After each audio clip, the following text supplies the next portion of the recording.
예, 할렐루야. 잘 주무셨습니까? 오늘 또 주님께서 잘해 주시는 하루가 될 줄로 믿습니다. 함께 나누실 오늘 묵상의 말씀은 이사야서 6장 1절부터 13절까지 말씀입니다. 예, 제가 한번 읽겠습니다.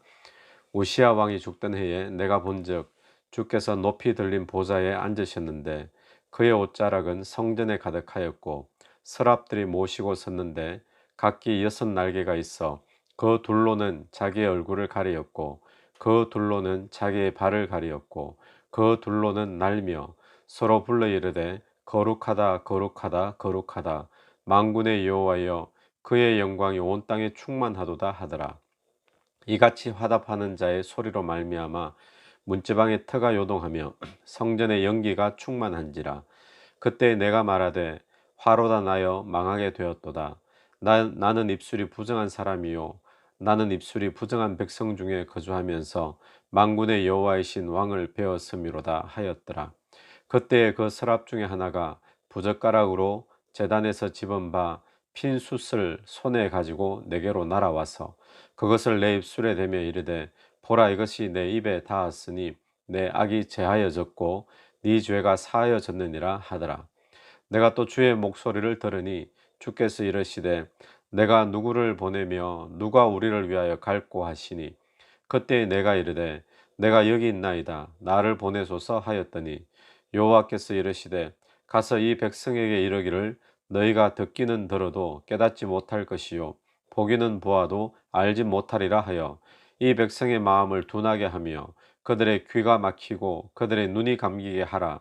염려하건대 그들이 눈으로 보고 귀로 듣고 마음으로 깨닫고 다시 돌아와 고침을 받을까 하노라 하시기로 내가 이르되 주여 어느 때까지니까 하였더니 주께서 대답하시되 성읍들은 황폐하여 주민이 없으며 가옥들에는 사람이 없고 이 토지는 황폐하게 되며 여호와께서 사람들을 멀리 옮기시며 이 땅 가운데에 황폐한 곳이 많을 때까지니라.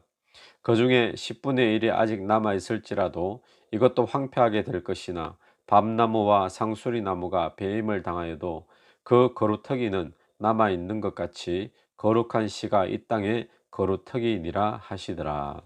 아멘.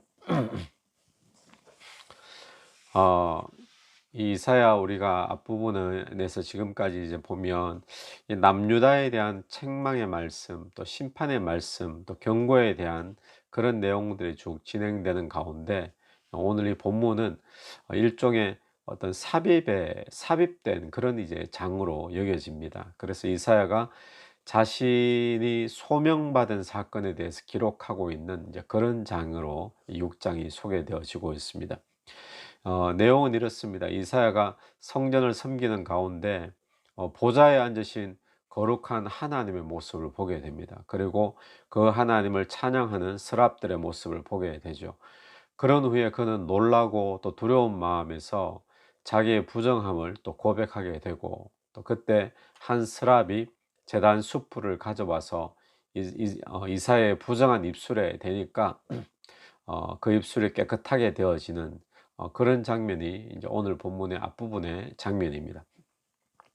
우리 먼저는 이사야가 경험한 하나님이 계신 천상의 모습인데 하나님은 어떤 모습으로 계십니까? 높이 들린 보좌에 앉아 계시고 또 그의 옷자락이 성전에 가득하고 또 주변에는 서랍들이 또 하나님 부근의 주변에 있습니다. 그런데 이 서랍들의 모습을 보니까 6 날개를 가졌는데 두 날개는 얼굴을 가리고 또 두 날개는 발을 가리고 또 나머지 두 날개로는 날고 있고 이 모습은 하나님 앞에 차마 그 얼굴을 볼 수 없고 또 이 발은 더러운 부분을 또 가려야 되고 이제 그런 모습으로 우리가 볼 수 있겠죠. 근데 여기서 중요한 것은 하나님이 어떤 모양으로 계시는가, 뭐 어디에 계시는가라든지 이 서랍들의 뭐 모양이 어떤 모양인가, 그 모양이 어떤 모양인가 이런 것이 사실 중요한 것이 아니고 여기서 핵심적인 것은 무엇인가 하면 하나님께서 얼마나 거룩하신 분인가를 이 본문에서 지금 보여주고 있는 것입니다. 그러니까 하나님은 죄된 인간이 감히 범접할 수 없는 그런 절대 거룩하신 분이 하나님이시다. 이 모습을 오늘 본문을 통해서 우리에게 말해 주고 있는 거죠. 그런데 그런 절대 거룩의 하나님이신, 그래서 서랍조차도 얼굴을 가리고 발을 가리고 이제 그런 하나님, 그런 하나님이 도저히 죄인인 인간이 가까이 할 수 없는 그런 분이신인데도 불구하고 이사야를 만나 주셨다라는 거죠. 이것이 이사야에게는 놀라운 사실이고 또 이사야에게는 은혜가 되는 거죠. 그러니까 하나님께서 그렇게 거룩하신 분이신데 절대 거룩의 분이시고 죄인으로서는 도저히 하나님을 가까이 할 수 없고 볼 수 없고 그런 분이심에도 불구하고 하나님이 이사야를 만나 주셨던 것처럼 그 하나님이 오늘 우리 인간을 구원하기 위해서 이 땅에 오신 것이 바로 성육신 성탄인 줄로 믿습니다. 그래서 성탄이 우리에게 그렇게 귀한 것이죠. 우리가 늘상 성육신, 성육신 하셨다. 성탄절 때. 그러니까 그냥 뭐 그런가 보다 이렇게 생각을 하는데 이것은 절대 거룩의 하나님이 우리를 찾아오셨다라는 그런 놀라운 사건이죠. 그것이 오늘 저와 여러분에게는 하나님의 은혜인 줄 믿습니다. 근데 그 거룩한 하나님의 광경을 본 이사야는 어떤 반응을 했는가 하면 5절 말씀입니다. 5절 말씀에 보니까 화로다 나여 망하게 되었도다. 왜 화로다 내가 망하게 되었도다, 죽게 되었다는 거죠. 나 이제 끝났구나, 죽었구나. 왜 이런 반응을 보였겠습니까? 자신이 얼마나 부정한 죄인인지를 깨닫게 되었던 것입니다. 그래서 화로다. 그런데 5절 말씀 보니까 이런 표현이 있습니다. 나는 입술이 부정한 사람이요 나는 입술이 부정한 백성 중에 거주하면서 만군의 여호와이신 왕을 베었음이로다 하였더라. 그러면서 화로다 나는 망하게 되었다. 이렇게 말을 하는 거죠. 그러면 이사야는 왜 나는 입술이 부정한 자요 이런 말을 했을까요? 입술로 뭐 말하는 것으로 죄를 많이 지었기 때문에 그런 말을 했을까요? 입술의 죄는 인간의 죄를 대표하는 그런 것으로 볼 수 있습니다. 마음의 마음 속의 모든 더러운 생각이 입술을 통해서 드러나기 때문에 입술을 인간의 어떤 대표적인 죄의 모습으로 그렇게 지금 이야기를 하고 있는 거죠. 그래서 이 이사야가 하나님을 만나면서 그가 첫 번째로 깨달은 것은 뭔가 하면 그 거룩한 하나님을 만나니까 그가 첫 번째로 깨달아지는 것은 그 거룩한 하나님 앞에 자신은 얼마나 더러운 죄인인가, 그것을 보게 되는 거죠. 마치 평소에는 잘 몰랐는데 어 내 옷이 뭐 예를 들면 누런색인지 흰색은 아닌데 그렇다고 때가 묻은 건 아닌데 누런색인지 잘 몰랐는데 어느 날 정말 새하얀 그런 천을 갖다 대니까 '아 내가 가지고 있는 옷이 누런색이구나.' 그렇게 드러나는 것처럼 이 이사야가 그렇습니다. 하나님의 거룩함 앞에 서기 전까지는 그런 걸 잘 몰랐는데 하나님의 거룩함을 딱 보게 되니까 완전히 자기의 모습이 거기에 대조되어서 보이는 거죠. 거룩하신 하나님 앞에서 자기는 얼마나 더러운 죄인인가 그 모습을 이사야는 본 것입니다. 누가 뭐 자기 죄인이라고 알려주는 일이 없었는데도 스스로 그것을 보게 되어지고 깨달아지게 된 거죠. 그럼 베드로가 예수님을 만난 사건도 마찬가지죠. 예수님께서 베드로에게 깊은 곳에 가서 그물을 던져라. 베드로가 순종했더니 거물이 찢어질 만큼 고기가 잡힙니다. 그러면 이 베드로가 너무 기쁜 일이잖아요. 고기가 만선이 되어지니까. 그러면 기뻐하고 감사하고 그렇게 이제 해 주신 주님께 감사합니다라고 인사하고 이렇게 하는 것이 당연할 터인데 베드로는 그때 예수님에게 뭐라고 이야기하죠? "주여 나를 떠나소서. 나는 죄인으로소이다." 이 베드로는 무엇을 발견했는가 하면 예수 그리스도가 이거 하나님이시구나. 어떤 하나님의 신적인 어떤 권능을 보게 된 거죠. 신적인 영광을 보게 된 거죠. 그 앞에 자기 자신이 얼마나 죄인인가를 누가 가르쳐 주지 않아도 이사야도 깨닫게 되어지고 베드로도 깨닫게 되어져서 그런 고백을 했던 것입니다. 그리고 하나님을 진짜 경험한 사람들의 첫 번째 특징과 반응이 바로 이것이죠. 스스로 얼마나 더러운 죄인인가를 보게 되고 깨닫는 것. 이것이 하나님을 만나는 사람들의 경험입니다. 오늘날 또 하나님을 계속 경험하고 또 하나님과 교제가 있고 동행이 있는 사람들은 늘 하는 게 뭘까요? 회개하는 거죠, 회개. 날마다 회개하는데 뭘 또 회개할 게 그렇게 많다고 또 회개하는가? 주변에 보면 그런 느낌이 드는데도 그 사람은 계속 회개할 게 있는 거예요, 하나님 앞에. 왜 그럴까요? 하나님을 계속 만나기 때문에 그렇습니다. 그럼 오늘 우리가 만나야 될 하나님의 모습이 바로 이런 모습이 아니겠습니까? 거룩하신 하나님. 우리의 삶이 교만해지는 이유가 있다면 무엇 때문일까요? 거룩하신 하나님과의 만남과 교제가 없기 때문에 그렇습니다. 우리의 삶이 나태해지고 방만해지는 그런 이유가 있다면 거룩하신 하나님을 우리가 지금 만나고 있지 않기 때문에 그렇습니다. 오늘날 교회에 문제가 많죠. 또 성도들, 오늘날 그리스도인들의 문제가 많죠. 오늘날 이 교회와 성도들이 가지는 가장 본질적인 위기는 뭔 것 같습니까? 거룩을 잃어버린 것이 가장 본질적인 문제고 위기이죠. 그러니까 예배의 거룩함, 또 교회의 거룩함, 성도들의 삶에서 거룩함, 이런 거룩함을 잃어버리는 건데 왜 그럴까요? 왜 그런 거룩함이 우리에게서 나타나지 않는가? 거룩하신 하나님을 우리는 지금 만나야 됩니다. 또 거룩하신 하나님과의 또 교제가 있어야 되는 거죠.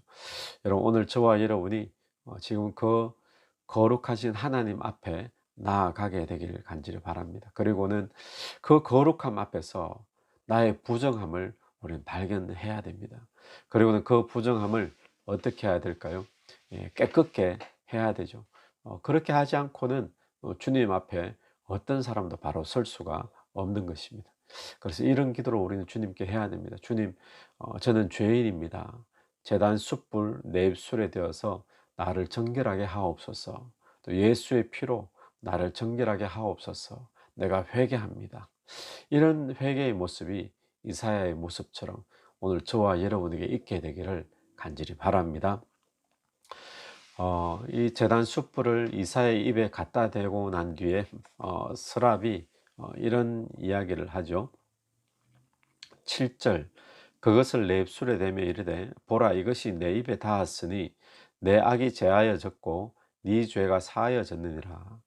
이 악이 제하여지고 죄가 사하여졌다, 정결하게 되는 의식이 끝난 거예요.